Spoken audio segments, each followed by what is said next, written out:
Welcome back to Combined Alien and Horror, where hidden truths and untold stories come to light.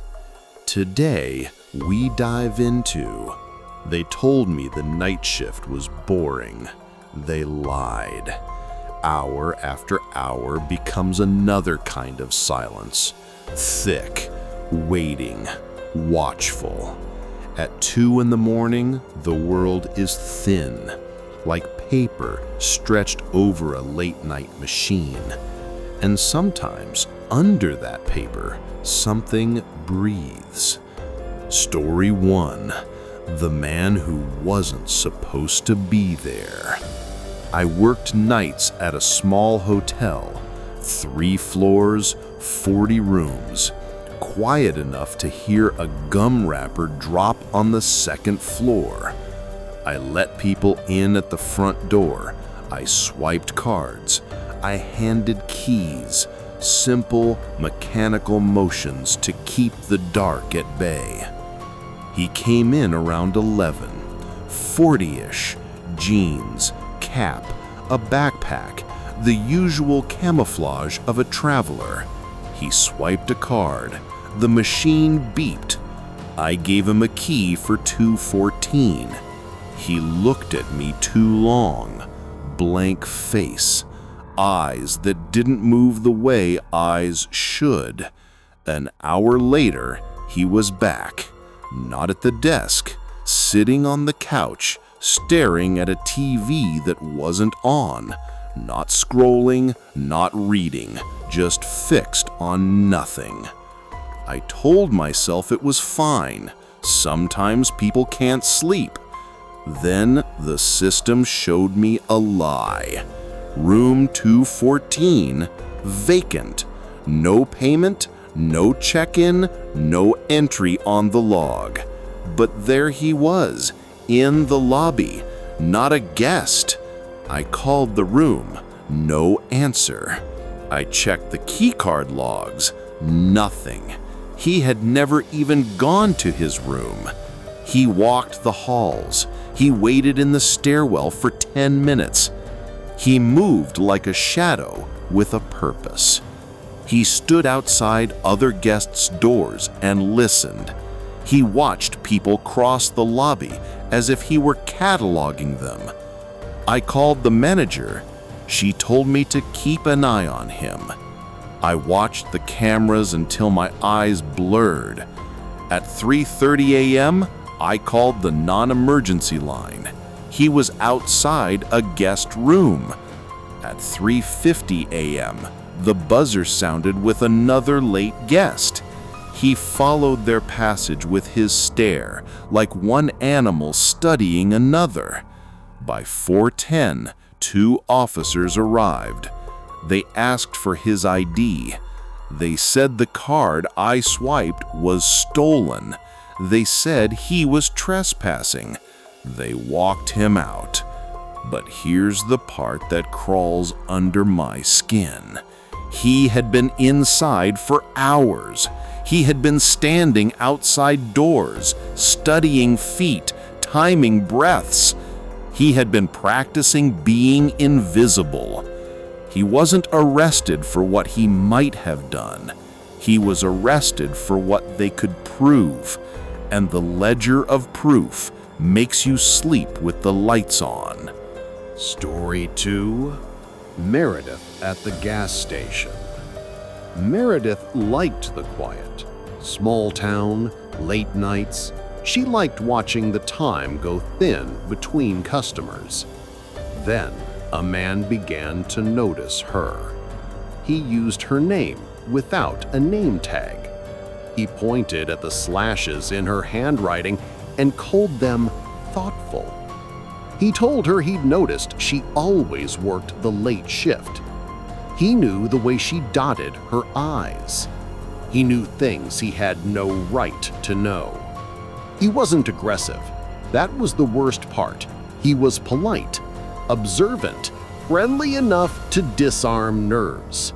And then he wasn't there some nights, and that absence was its own menace. She found a Polaroid on the counter, a photo of her taken while she refilled the windshield washer. Close, too close. A red circle inked around a tiny detail most people miss. She told him to leave. He smiled like someone who'd only been misunderstood. Police found a notepad in his car. Dates, times, observations. Her schedule written again and again until the letters rerouted into tight scribbles. She moved towns. They stopped arresting the future. He stopped following her in the record, but he didn't stop in memory, because sometimes the memory is like a tail. It follows at a distance. It waits for headlights that hang on too long behind you. Story 3. The Cars with No Plates. A rookie at a 24-hour store, barely 2 months into the job, was told by friends about a car. A brand new Subaru, no plates, engine running with lights off, parked in a corner the clerk couldn't see. At first, it seemed like a story told to spook a newcomer. But then, 2 different groups noticed the same vehicle across nights. One man claimed the occupant pretended not to speak English. Another claimed 2 cars coordinated, one leaving, the other following. The pattern creeps in. A parked car you can't see from the counter.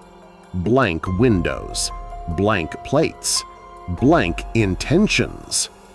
People who stay awake notice things. Drivers that loiter become methodical when no one watches. They choose places obscured from your line of sight. They count on loneliness. The clerk got more patrons at odd hours. Kegs of safety, they left, and the car was still there. It came back. It came back with headlights off, with people inside who looked like they were practicing how to be a ghost behind glass. Sometimes luck is a person who shows up and stays, and suddenly the script flips. The group helped the clerk that night. They watched. They kept a human warmth between their bodies and the dark. When they left, the car followed the first out. Maybe it was coincidence.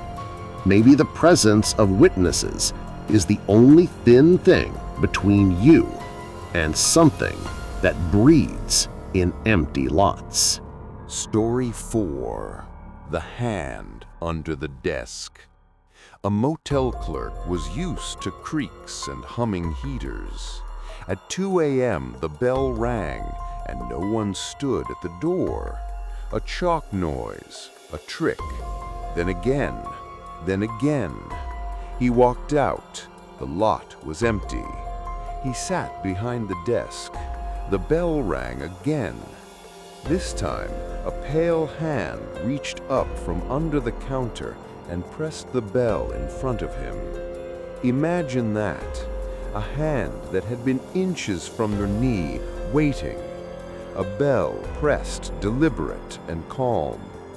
For minutes he stared at monitors, watching the silhouette crawl out, a hunched figure in a hoodie, and then pace the lobby, flip brochures, stare at the glass. He called 911. The knob rattled once, then the footsteps moved away. Blue lights flashed. The officers arrived. He bolted. They found a rock used to prop the door. He vanished like an omission. After that night, the bell sang like an accusation. Every jangle, a memory you could not unsound. These stories have a thing in common. Not the shape of the intruder, not the items in their hands, not even the methods. The common thing is time. Night is a currency. Shifts are ledger entries. Offenses happen in the empty stretch between midnight and dawn. It's when the world forgets to count faces at windows.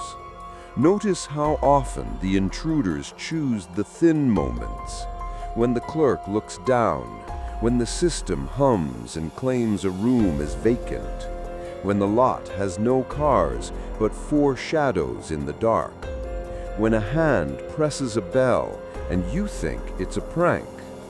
They practice invisibility where you keep paperwork and trust the machine. They understand one truth: you cannot be everywhere. Cameras blink, logs can be empty, paperwork can be missing. A stolen card can buy an hour of undeserved access. A Polaroid can be taken and left like a signature. A rock can keep a door open while you listen for sirens that never come. And the hand under the counter? A tail that flicks the bell, a casual punctuation of terror. But here's the other truth that tastes worse. These things are ordinary now. They fit into the rhythm of night shifts. You train to tolerate oddities. You learn to call police and shrug. You put on a poker face for morning staff and tell them it was just another night. The problem is the parts you can't explain when the sun comes up. Because the worst part isn't that someone was in the building, it's that they could be back. You sleep with the light on. You move towns. You change shifts. You sleep less, and the alarms in your head grow louder. Because these aren't isolated stories of madness. They are patterns. A man who studies feet and watches TVs that are off. A polite stalker who learns the slashes of your handwriting. Cars that know where to park so you can't see them. A hand that presses a bell from under the counter. What they teach you is a small lesson about the world. Most predators aren't roaring beasts. They are patient accountants. They tally minutes, habits, and hardware. They study the moments when people look away, and they always count on the equipment to help them.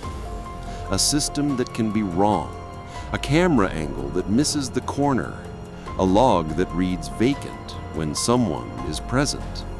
Our reliance on records makes us careless, but records are not sentries. They are paper and glass and code. Someone can be in a building and not be in the ledger. Someone can stand outside a guest room and not be on camera. Someone can crawl from under your desk and press the bell like they were only being polite. So what do you do with that knowledge? You don't sleep the same way. You don't trust the beep of your machine. You look twice at checkout logs. You carry things you never carried before. But the night is a clever teacher. It rewards adaptation with more subtlety. Once you adjust, the threats adjust too. And that is why these stories end the way they do. Unresolved, half-logged, a little hungering. Police arrive, papers are filed, and the intruder's footprint is small enough to be a rumor. We are left with questions. Was he scouting rooms to see which guests were alone? Was the green-coated man really just curious or mapping a future? Were the cars practicing abductions or simply rehearsing fear? Who crawled under that desk with the patience of a thing that had nowhere else to be? I don't have answers. I have eyes that have learned to blink at odd hours. I have a ledger of moments that didn't add up. I have a rhythm of dread that beats in my chest when the clock hits 2. Here's the cliffhanger you didn't want but needed. A week after the man in the hotel was arrested, the front desk system reported a card swipe for room 214 at 2:08 a.m. No guest ever claimed it. The log showed a door open for 42 seconds. Security footage had a blur and then static. The machine file ended in a line that read, "Unreadable." There was no face on the tape. There was a hand on the frame. The clerk swore he was at the desk. The manager swore she hadn't checked anyone in. The officer swore they escorted the man away. But the log recorded a 30-second visitation after midnight. Who used the card? Who opened the door? We don't know. Not yet. So when you lock your doors tonight and hear a soft click in the dark, remember this. Some things practice being invisible long before you notice them. They buy hours with stolen cards. They learn the angle of your glasses on a counter. They make Polaroids of the small things you think no one would care about. And if at 2:08 a.m. your system shows a door open for 42 seconds with no face on the tape, don't assume it was a software glitch. Assume the dark took a number and sat down to wait. Because the night has patience, and patience knows how to keep secrets. This is not the end. It is the waiting room. See you on the next shift. Always.